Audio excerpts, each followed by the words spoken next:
ও মা, তুমি আরো কিছু বলো না কেন? তুমি আরো কিছু বলো, আমি আরো কিছু শুনতে মন চায়। আমেনা মা ডাকতে বলে, বাজার ও আব্বাজান, আপনি শুনে রাখেন, যদি আমি কোন জঙ্গলের পাশ দিয়ে যাই, জঙ্গলের যত পশু পাখি আছে সবাই আমাকে সালাম করে ডাকতে বলে, এ আমেনা মা,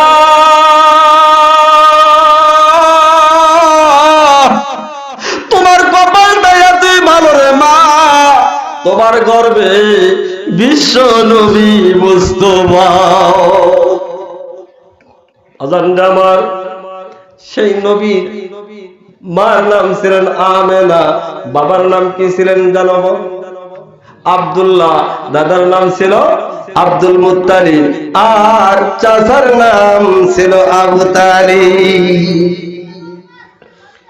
বাদান আমার, আমার নবী, আপনার নবী, বিশ্ব নবী জনাবে মুহাম্মদুর রাসূলুল্লাহ সাল্লাল্লাহু আলাইহি ওয়াসাল্লাম গর্ভে থাকা অবস্থায়, মার পেটে থাকা অবস্থায় বাবা চলে গেলেন।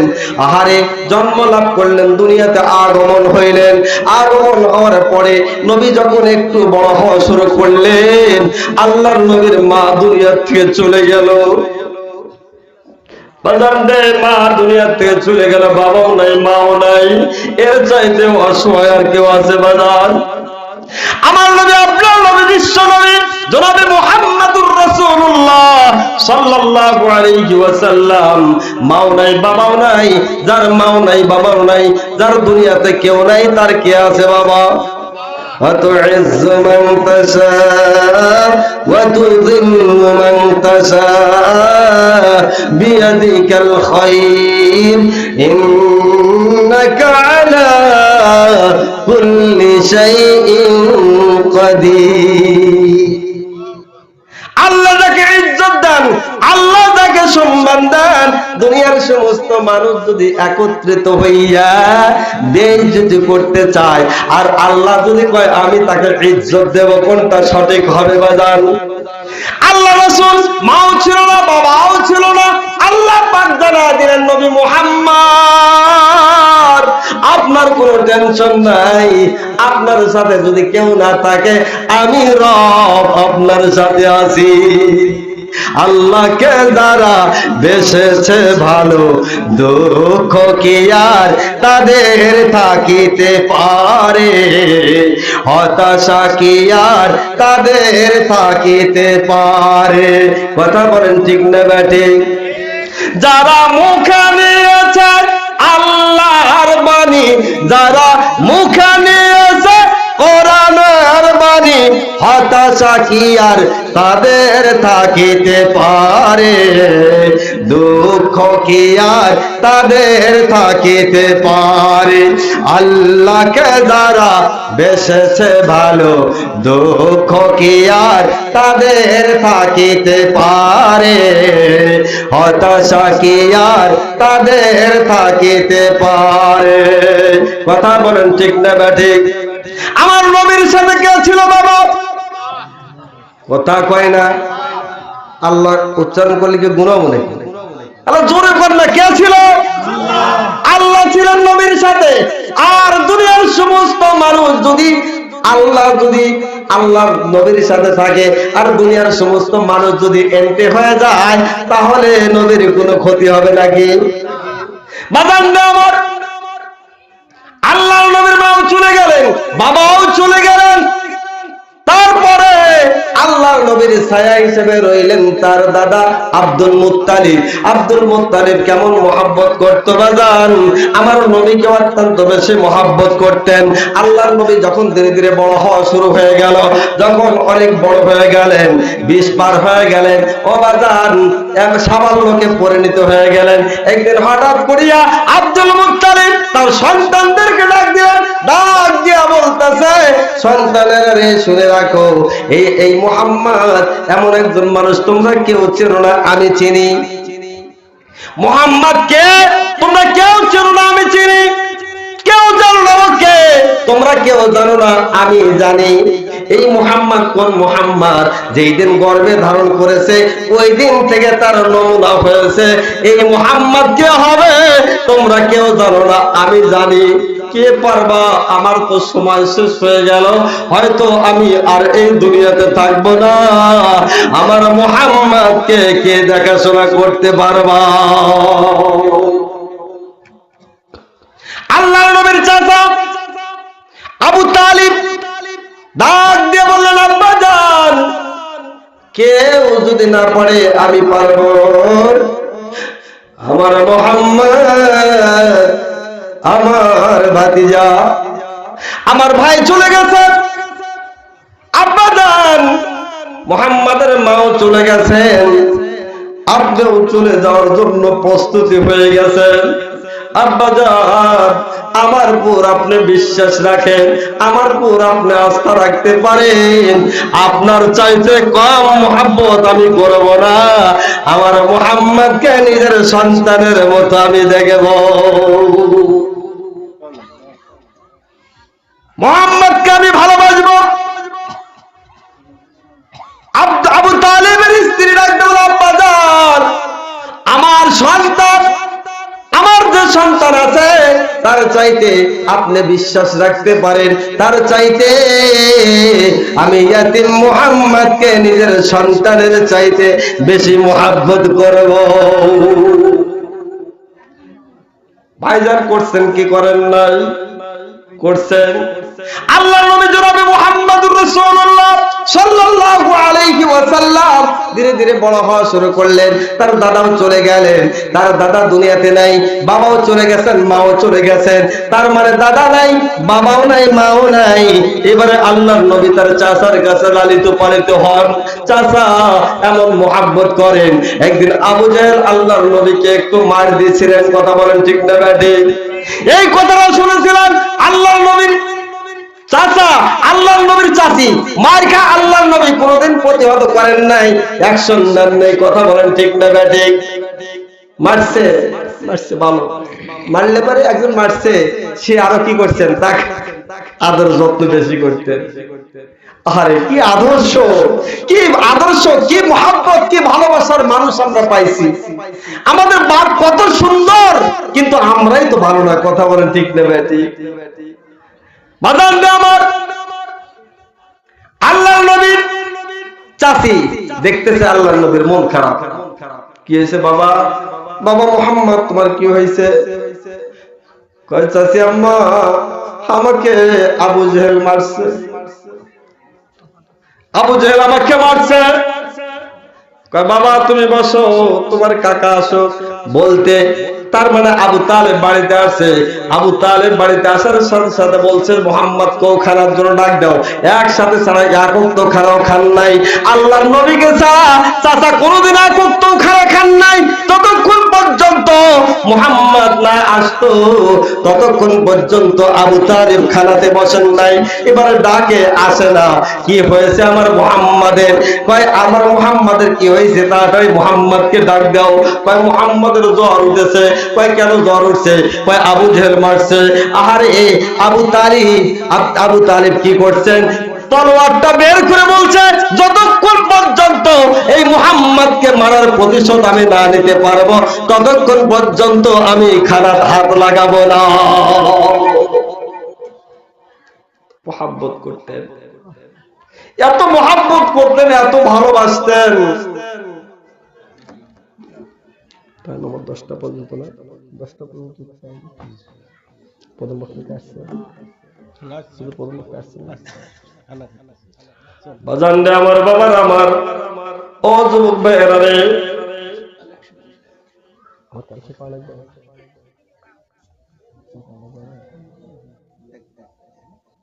বাজান রে আমার, আমার নবী, আপনার নবী, বিশ্ব নবী জনাবে মুহাম্মদুর রাসূলুল্লাহ, ওনার জীবনের ইতিহাস যদি মানুষ বলে 2-4 মাস কেন 2-1 বছরেও আল্লাহর নবীর ইতিহাস পড়ে শেষ করতে পারবে না। আল্লাহর নবী ধীরে ধীরে বড় হওয়া শুরু করলেন।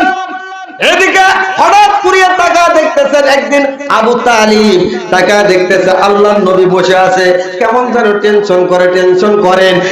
এদিকে আবু তালিব ডাকতে বলে, বাবা মুহাম্মদ,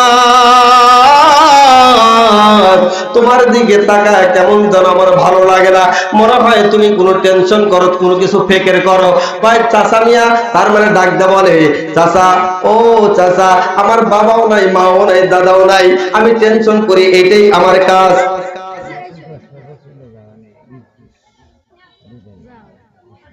ইদ্রিস দেন, ওটি আগে শুরু করি নাকি? বাবাজি আপনার নাম কি জান বললেন? ও ইদ্রিস আলী নাই, উনি নাই। ইদ্রিস আলী মন্ডল, উনি হয়তো কোথাও যাবেন, মসজিদের উন্নতি কল্পিত মাহফিল বাজান, কথা বলেন ঠিক না ব্যাটি? হ্যাঁ, কার ঘর সৌন্দর্য করার জন্য মাহফিল আজকে? আল্লাহর ঘর সৌন্দর্যের জন্য আজকের এই মাহফিল।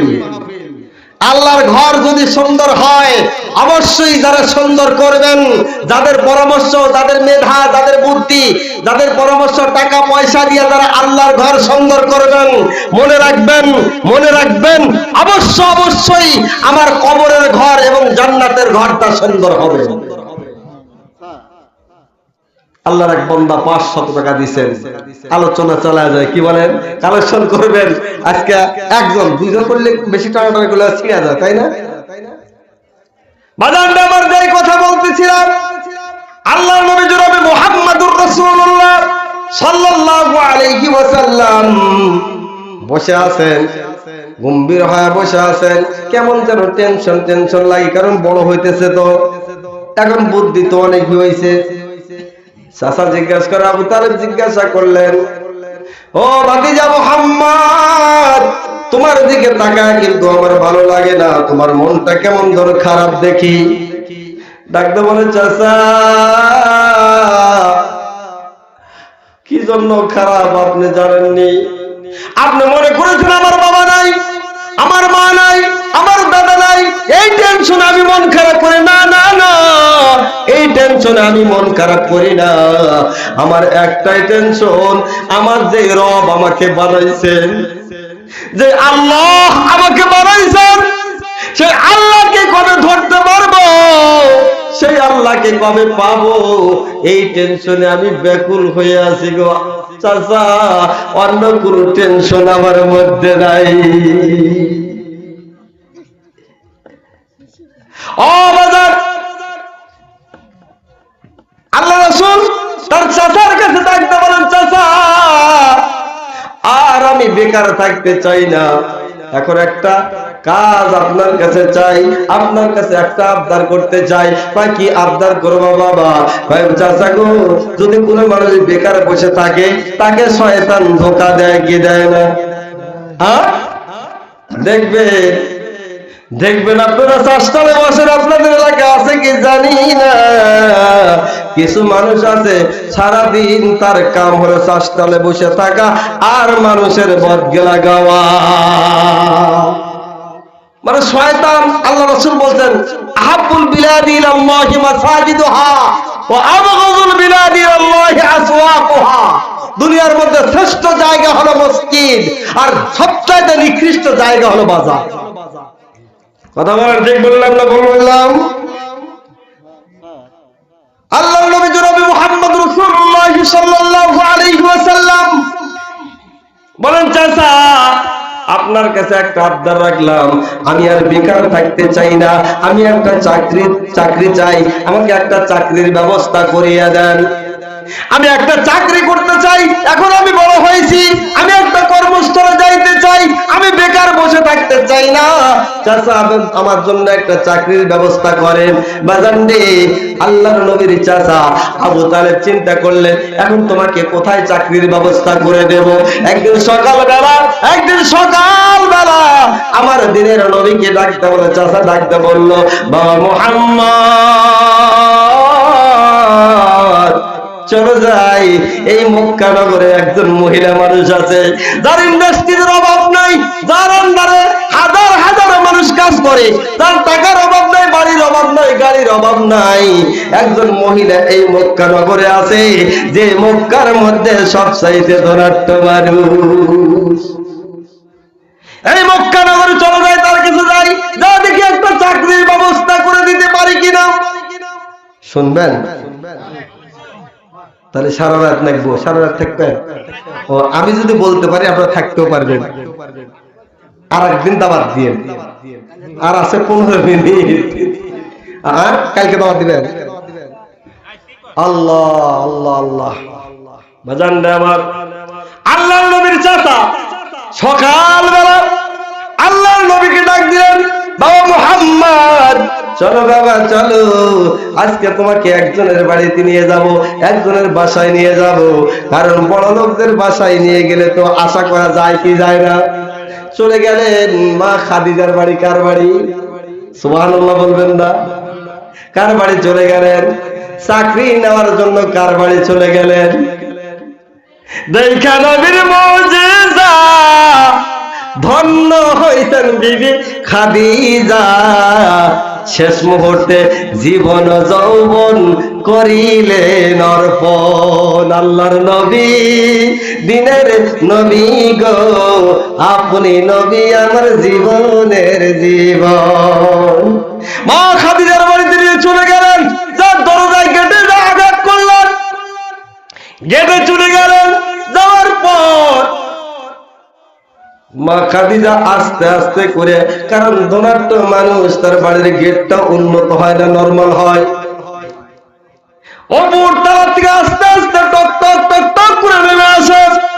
কারণ ধনী মানুষ দেখবেন যাদের টাকা পয়সা ধন দৌলতের অভাব নাই, বয়স যদিও বেশি হয় তারপরেও কিন্তু বোঝা যায় না। ওই সময় আল্লাহর নবীর বয়স হলো 25 বছর। কয় বছর? যেই বছর গেল ওই বছর আল্লাহর নবীর বয়স হলো 25, মা খাদিজার বয়স হলো 40। কিন্তু বোঝা যায় না, টাকা পয়সা আছে, কাপড় চোপড় সোনা দেয় না, তারপরে খাওয়া যদি ভালো খায় চেহারা কম বেশি বোঝা যায়। এই বর্তমানেও দেখবেন শহর বাজারে যা দেখেন 60-70 বছরের বুড়ি এমন পোশাক পরিধান করছে বাবা, হাট বাজারে যাওয়ার মনে হয় 16 বছরের ছড়ি। এরকম আছে না নাই? মানে পোশাকই সে পরিবর্তন হয়ে গেছে। তারপরে খানার ভিতরেও একটু কি পার্থক্য আছে না নাই? মা খাদিজা রাদিয়াল্লাহু তাআলা আনহা, তার টাকা পয়সা ধন দৌলতের অভাব নাই, বাড়ির অভাব নাই, গাড়ির অভাব নাই, ব্যবসা বাণিজ্যের অভাব নাই। বাজান রে, মা খাদিজা আস্তে আস্তে করে নেমে আসলেন আল্লাহর নবীকে নিয়ে। তার চাচা আবু তালিব, তার চাচা আবু তালিব গেটে চলে গেছেন। দেখে এই মা খাদিজা গেটটা খুলে, দারোয়ান গেটটা খুলে দিলেন। মা খাদিজা দেখলেন আবু তালিব, কারণ মক্কার মধ্যে, শুধু মক্কার মধ্যে নয় সারা দুনিয়ার মধ্যে সবচাইতে শ্রেষ্ঠ বংশ হলো কুরাইশ বংশ। আবু তালিব কোন বংশের মানুষ? কুরাইশ বংশের মানুষ। মুহাম্মদ কোন বংশের মানুষ? কুরাইশ বংশের মানুষ। আবু তালিব দেখে মা খাদিজা ডাকতে বলে, আবু তালিব কি ব্যাপার? গরিবের বাড়ি হাতির বাড়া। কয় কি? আমি আছি কি জন্য? কয় কি রে? গরিবের বাড়ি বলে হাতির পাড়া। আবু তালিব ডাকতে বলে, খাদিজা আপনি কি বললেন? মক্কার মধ্যে সবচাইতে ধনাঢ্য মানুষ হলেন আপনি। আপনার ব্যবসা বাণিজ্যের অভাব নাই, আপনার ইন্ডাস্ট্রিজের অভাব নাই, এত সম্পদ আপনার আছে যেটা মক্কা নগরে আর কারো নাই। এত ধনী মানুষ আপনি, কিন্তু আমি একটা গরিব মানুষ, আমি একটা কাজের জন্য আপনার কাছে আসছি। কয় কি জন্য আপনি আসছেন? কয় আপনি আমাকে এই কথা বললেন কেন? আবু তালিব ডাকতে বলেন, গরিবের বাড়ি হাতির পাড়া, এই কথা কেন বললেন? আমি একজন গরিব মানুষ। ও খাদিজা, আমার তো অর্থ নাই, দুনিয়ার মধ্যে মালধন সম্পত্তি নাই। কয় আবু তালিব শুনে রাখেন, আপনি এমন একটা বংশের মধ্যে আপনার জন্ম হয়েছে, দুনিয়ার মধ্যে শ্রেষ্ঠ বংশ, যার নাম হলো কুরাইশ বংশ। এই জন্য গরিবের বাড়ি হাতির পাড়া বলেছি। কোন বংশের মানুষ? কুরাইশ বংশের মানুষ। বলেন, মা খাদিজা ডাকতে বলল, আবু তালিব এবার আসুন, বসুন। তার খানকায় গেলেন, বসলেন। তার রুমে গেলেন, বসলেন। বসার পরে সাইডে একটা যুবক, তার নাম কি বাজান? আরে তার নাম কি? এতই বলতে আপনাদের খারাপ লাগে। তার নাম কি? মুহাম্মাদুর রাসূলুল্লাহ সাল্লাল্লাহু আলাইহি ওয়াসাল্লাম। যেই নবী তার সাথে চাচার সাথে গিয়েছেন, যার রুমের মধ্যে প্রবেশ করেছেন। তার মানে কি, যদি একটা বড় লোকের বাড়িতে যাওয়া যায়, একটা সন্তানকে নিয়ে, হয়তো আমার ছেলেকে নিয়ে আমি একটা বড় লোকের কাছে গেছি চাকরির জন্য, সন্তানের একটা চাকরির জন্য, সন্তান কি মোশন নিয়ে থাকবো নাকি? চাচার সাইডে বসে আছে, এমনি তো আল্লাহর নবীর আখলাক বোঝেনি তো, এমনি তো আল্লাহর নবীর আখলাক, এমনি তো আল্লাহর নবীর চরিত্র। নিচের দিকে তাকাইয়া আল্লাহর নবী নম্র ভদ্রতায় আমরা একটা ভদ্রর মতো বসে আছে। মা খাদিজা জীবনে কোনোদিন এত ভদ্র সন্তান দেখে নাই, এত ভদ্র মানুষ দেখে নাই। শুধু ভদ্র মানুষের নয়, মা খাদিজা গেট খুলছেন, খোলার পর আল্লাহর নবীর চেহারা যখনই দেখছে, দেখার সাথে সাথে তার কলিজার সাথে আমার নবীর চেহারা গাঁথিয়া গেছে। মন যদি দিতে হয় ওই নবীকেই দিও, তোমার কষ্ট যত না নবী সইতে পারেন না, তোমার কষ্ট যত না নবী সইতে পারেন না। আহা ওই নবীর জন্য তোমার জীবনটাও দিও, মন যদি দিতে হয় নবীকেই দিও। কথা বলেন ঠিক না বেঠে? মা খাদিজা দেখছেন, দেখার সাথে সাথে তার অন্তরের সাথে কেঁদে গেছেন। কারণ নবীর চেহারা কি ছিল ভাই অবাজান, নবীর এমন চেহারা ছিল। মা খাদিজা বলেন, আমি এক সময় চাঁদের দিকে তাকাইছি, আর আমার দিনের নবীর দিকে তাকাইছি। আমার দিনের নবীর দিকে তাকাইয়া যখন চাঁদের দিকে তাকাইছি, আমার দিনের নবীর আলো চাঁদের আলোকে হার বানিয়ে দিয়েছেন। আল্লাহু আকবার বলেন। এত সুন্দর চেহারা ছিলেন। শুধু চেহারাই নন, মাথার থেকে পায়ের তালু পর্যন্ত প্রত্যেকটা অঙ্গ প্রত্যঙ্গ, প্রত্যেকটা অঙ্গ প্রত্যঙ্গ দুনিয়ার সব কিছুর চাইতে আলাদা ছিল। বাজান ও বাজান, আমার নবী তার চাচার পাশে বসে আছেন, তার চাচার পাশে বসে আছেন। চাচা মা খাদিজার সঙ্গে কথা বলতেছেন। ভাই কি জন্য আসছেন? হে আবু তালিব, আপনি কি জন্য আসছেন? বলে আমি এই জন্যই আসছি। হ্যাঁ খাদিজা, আমি এই জন্যই আসছি, মক্কা নগরে অনেক ব্যবসায়ী আছে, অনেক ধনাঢ্য মানুষ আছে, আমি জানি অনেক ধনাঢ্য মানুষ আছে, অনেক ব্যবসায়ী আছে, অনেক ইন্ডাস্ট্রিজের মালিক আছে, কিন্তু না না না, আমার মন টানলো আমি কারো কাছে যাব না। এই মক্কা নগরে সবচাইতে আপনিও একটা ধনাঢ্য ব্যক্তির মধ্যে আপনি একজন ধনাঢ্য মানুষ, এই জন্য আপনার কাছে বড় আশা নিয়ে আসছি। খাদিজা, আপনি দয়া করে মেহেরবানি করিয়া এই যে আমার পাশে দেখতেছেন, এর নাম হলো মুহাম্মদ, তার মাও নাই, বাবাও নাই, দাদাও নাই, আজকে আমি চাচা ছাড়া আর দুনিয়াতে কেউ নাই। এই মুহাম্মদ বড় হয়েছে, সে নিজে ইচ্ছায় বলেছে আমি আর বেকার থাকতে চাই না, আমি একটা চাকরি করতে চাই। আমি বড় আশা নিয়ে, বড় আকাঙ্ক্ষা নিয়ে খাদিজা আপনার দরবারে এসেছি। কি আশা নিয়ে আসছেন? ওই একটা চাকরির যদি ব্যবস্থা করে দিতেন, তাহলে এই মুহাম্মদকে আমি আপনার এখানে রাইখা যাইতাম। মা খাদিজা ডাকতে বলে, আবু তালিব, এই চাকরি তো আমার কাছে নাই, যে সমস্ত পোস্ট গুলা আছে সবগুলাই তো ভর্তি, সবগুলাই তো ব্লক হয়ে আছে, তার মানে সবগুলাতে লোক সেটিং করা আছে, এখন তো কোনো পোস্ট খালি নাই। আবু তালিব, কোনো পোস্ট খালি নাই, তার মানে প্রত্যেকটা পোস্টে লোক আছে। বাজার আবু তালিবকে যখন বললেন, আবু তালিব চিন্তা করলেন, এখন তো আমার মুহাম্মদকে নিয়ে আমি নূরেশ হয়ে যাই, কিন্তু না না না, আমি তো মুহাম্মদকে চিনি, আমার বাবা তো আমাকে বলেছে মুহাম্মদকে আমি নূরেশ হতে পারি না।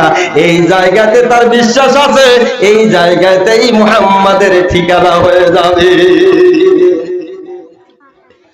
বাজানদা আমার এবারে মা খাদিজা ডাকতে বলতেছেন, আবু তালিব শুনে রাখেন, আমার কোনো পোস্ট খালি নাই, একটা জায়গা খালি আছে, যেই জায়গাতে আপনার ভাতিজাকে দেওয়া আমার জন্য শোভা পায় না।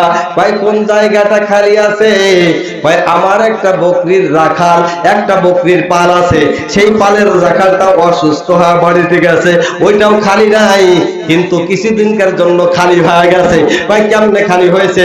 ভাই রাখালটা অসুস্থ হয়ে বাড়িতে ছুটি নিয়ে গেছে, এখন ওই পালটা খালি আছে, এই পালটা খালি আছে, এই জায়গাটা, এই পোস্টটা খালি আছে, এই জায়গাতে চাকরি যদি করে তাহলে দেওয়া যাইতে পারে।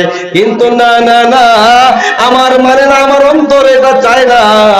এত সুন্দর সুদর্শন একটা সন্তানকে দিয়া এই ছাগলের রাখালগিরি করা আমার বিবেকে বাধা দেয়। এটা আমি কখনো বলতে পারি না যে এই চাকরিটা আমি দিয়ে দিলাম। আল্লাহর নবী জনাবে মুহাম্মদুর রাসূলুল্লাহ সাল্লাল্লাহু আলাইহি ওয়াসাল্লাম চাচাকে ডাক দিয়ে বলে, চাচা না না না, কোন কাজকে আমি ছোট মনে করি না, কোন কাজকে আমি ছোট মনে না চাচা। ও চাচা, হালাল জিনিস যতই ছোট হোক না কেন ওইটাই আমার জন্য ভালো। সুবহানাল্লাহ, বাজ্জা কই না।